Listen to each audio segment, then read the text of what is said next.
Assalamualaikum warahmatullahi wabarakatuh. Saya, Mita Anggraini, selaku moderator, akan memandu jalannya presentasi usul penelitian yang akan disampaikan oleh Saudari Vini Sylvia. Dan langsung saja kita akan melihat pemaparan hasil usul penelitian dari Saudari Vini. Kepada yang bersangkutan, dipersilakan. Terima kasih kepada moderator. Sebelumnya perkenalkan, nama saya Vini Sylvia, NPM 191705110. Pada kesempatan kali ini saya akan memaparkan usul penelitian saya tentang sistem pakar pada deteksi penyakit tanaman jagung dengan menggunakan metode Naïve Bayes. Pembahasannya terbagi menjadi 3 bab, yaitu pendahuluan, tinjauan pustaka, dan metodologi penelitian. Latar belakang. Jagung merupakan salah satu komoditas unggulan pertanian dari subsektor tanaman pangan yang multiguna dan bernilai strategis untuk dikembangkan. Pada saat ini, jagung tidak hanya dimanfaatkan untuk bahan pangan saja, tetapi juga untuk pakan ternak dan juga bahan bakar. Namun, di samping manfaatnya yang banyak, tanaman jagung berpotensi terkena serangan hama maupun penyakit yang dapat menyerang kapan saja. Tanaman jagung yang rentan mengalami penyakit menyebabkan tidak sedikit dari petani domestik yang mengalami kerugian hingga gagal panen. Hal tersebut dikarenakan minimnya pengetahuan petani akan permasalahan yang sering terjadi pada tanaman jagungnya. Rumusan masalah. Rumusan masalah dalam penelitian ini yaitu bagaimana mengembangkan sistem pakar deteksi penyakit pada tanaman jagung. Yang kedua, bagaimana menerapkan metode Naïve Bayes dalam mendiagnosa penyakit pada tanaman jagung berdasarkan pengetahuan pakar. Yang ketiga, bagaimana performa metode Naïve Bayes dalam sistem pakar diagnosa penyakit pada tanaman jagung. Batasan masalah. Terdapat 5 batasan, yaitu sistem pakar ini dibangun untuk mendeteksi penyakit pada tanaman jagung. Yang kedua, pembangunan sistem pakar ini menggunakan studi kasus yang terjadi di Kabupaten Pringsewu. Yang ketiga, sistem pakar yang akan dibangun berbasis web berbahasa Indonesia. Yang keempat, dalam proses pembangunan sistem pakar ini menggunakan bahasa pemrograman PHP dan database MySQL. Yang kelima, metode klasifikasi yang digunakan yaitu Naïve Bayes dan algoritma forward chaining. Tujuan penelitian yang akan dicapai adalah yang pertama membangun dan mengembangkan sistem pakar deteksi penyakit pada tanaman jagung. Yang kedua, menerapkan dan mengetahui performa metode Naïve Bayes dalam mendiagnosa penyakit pada tanaman jagung berdasarkan pengetahuan pakar. Manfaat penelitian. Adapun manfaat yang ingin dicapai dalam penelitian ini yaitu hasil dari penelitian ini diharapkan dapat membantu memberikan informasi kepada petani untuk mendeteksi penyakit pada tanaman jagung. Yang kedua, sistem pakar yang telah terbangun nantinya dapat mempercepat proses pengambilan keputusan bagi para petani dalam menangani penyakit pada tanaman jagung. Tinjauan pustaka. Pada penelitian ini, dibangun sebuah sistem yang dapat melakukan deteksi otomatis tentang penyakit yang menyerang tanaman jagung, sehingga dapat dilakukan tindakan-tindakan preventif untuk mencegah tanaman jagung mengalami kematian atau menyebabkan gagal panen. Sistem pakar dirancang agar dapat menyelesaikan suatu permasalahan tertentu dengan meniru kerja dari para ahli. Selain itu, dengan sistem pakar ini juga pada membantu para petani yang tengah mengalami permasalahan mengenai penyakit dan hama beserta solusinya berupa pengobatan yang benar tanpa tergantung terhadap seorang pakar. Dasar teori. Yang pertama, sistem pakar. Sistem pakar adalah salah satu bagian dari kecerdasan buatan yang mengandung pengetahuan dan pengalaman yang dimasukkan oleh satu atau banyak pakar ke dalam satu area pengetahuan tertentu, sehingga setiap orang dapat menggunakannya untuk memecahkan berbagai masalah yang bersifat spesifik. Tanaman jagung. Jagung adalah salah satu tanaman pangan penghasil karbohidrat yang terpenting di dunia. Pada masa kini, jagung juga sudah menjadi komponen penting bagi pakan ternak. Penyakit yang menyerang selama budidaya jagung juga berpotensi menimbulkan kerugian. Serangan parah penyakit-penyakit ini jika tidak dikendalikan dapat menurunkan hasil produksi jagung sehingga dapat juga menurunkan pendapatan petani.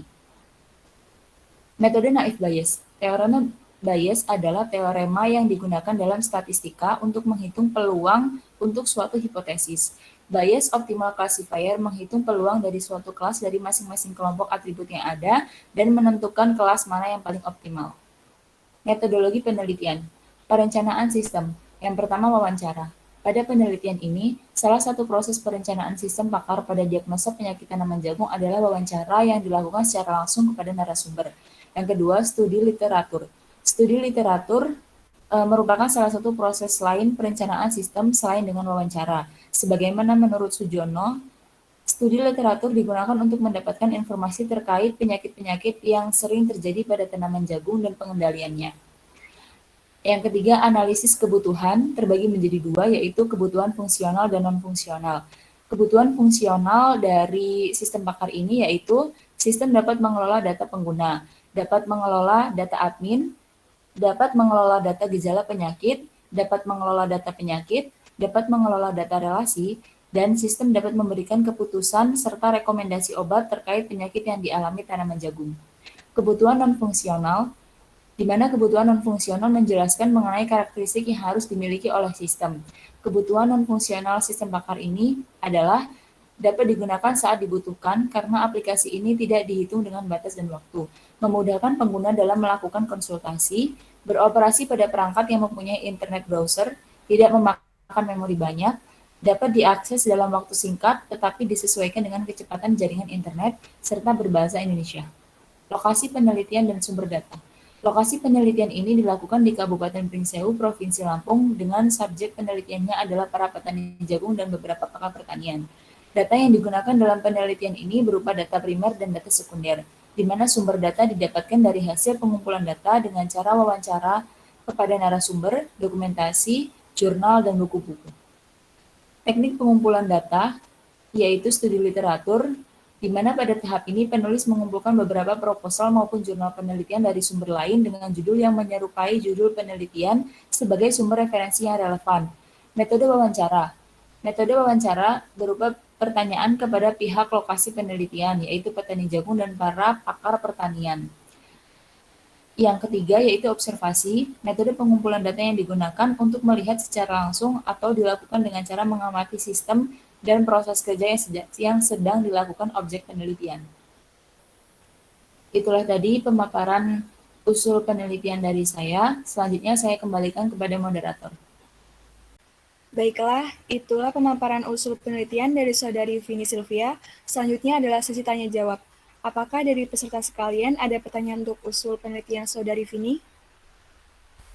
Izin bertanya kepada Saudari Vini. Sebelumnya, perkenalkan nama saya Della Hayu Enggarini. Izin bertanya, dalam pengumpulan data, apakah perlu melakukan penelitian seperti penanaman jagung secara langsung? Terima kasih. Terima kasih atas pertanyaannya. Apakah ada yang ingin bertanya lagi? Izin bertanya kepada Saudari Vini. Sebelumnya, izin memperkenalkan diri, nama saya Vista. Saya ingin bertanya, dari sekian banyak penyakit yang sering terjadi pada tanaman jagung, apakah semua dapat terdeteksi oleh sistem pakar yang akan dikembangkan? Terima kasih. Selanjutnya, apakah ada yang ingin bertanya lagi? Jika sudah tidak ada yang ingin bertanya lagi, saya persilahkan kepada Saudari Vini untuk menjawab kedua pertanyaan tersebut. Baik, terima kasih. Sebelumnya, yang pertama saya akan menjawab pertanyaan dari Saudari Della. Jawabannya adalah tidak, karena dalam pengembangan sistem pakar ini tidak perlu adanya penelitian berupa penanaman jagung secara langsung. Itulah jawaban dari saya kepada Saudari Della. Apakah sudah cukup puas? Izin bertanya kembali, lalu jika tanpa melakukan percobaan langsung, apakah keputusan yang diberikan oleh sistem pakar yang dihasilkan sudah pasti benar? Baik, izin menjawab. Keputusan yang dihasilkan oleh sistem pakar memang tidak sepenuhnya benar atau tidak 100% benar. Namun, dengan operasi yang ada pada sistem pakar dan didukung data-data gejala yang diberikan yang didapatkan dari wawancara kepada beberapa petani jagung dan para pakar di bidang pertanian, maka keputusan yang dihasilkan oleh sistem pakar mendekati benar. Itulah jawaban dari saya. Apakah sudah cukup puas? Cukup, terima kasih atas jawabannya, Vini. Baik, untuk selanjutnya saya akan menjawab pertanyaan dari Saudari Vista. Jawabannya tidak. Sistem pakar ini terfokus kepada beberapa penyakit yang sering terjadi pada tanaman jagung domestik seperti hawar daun, busuk pelapah, bulai, dan busuk tongkol. Penyakit bulai pada tanaman jagung sudah sejak lama dirasa menimbulkan kerugian yang cukup besar, sehingga banyak dikenal di antara para petani. Bahkan, menurut penelitian yang dilakukan oleh Semangun pada tahun 1993, kerugian akibat penyakit bulai pada jagung sangat bervariasi, dan petak-petak tertentu dapat mengalami kerugian hingga mencapai 90%. Sekian jawaban dari saya. Kepada Saudari Vista, apakah sudah cukup puas? Ya, cukup puas. Terima kasih atas jawabannya. Sama-sama. Selanjutnya saya kembalikan ke moderator. Baik, demikianlah tadi pemaparan serta tanya jawab dari hasil usul penelitian dari Saudari Vini Sylvia. Saya selaku moderator memohon maaf apabila ada kesalahan dalam memandu jalannya kegiatan ini. Saya undur diri, terima kasih. Wassalamualaikum warahmatullahi wabarakatuh. Waalaikumsalam warahmatullahi wabarakatuh.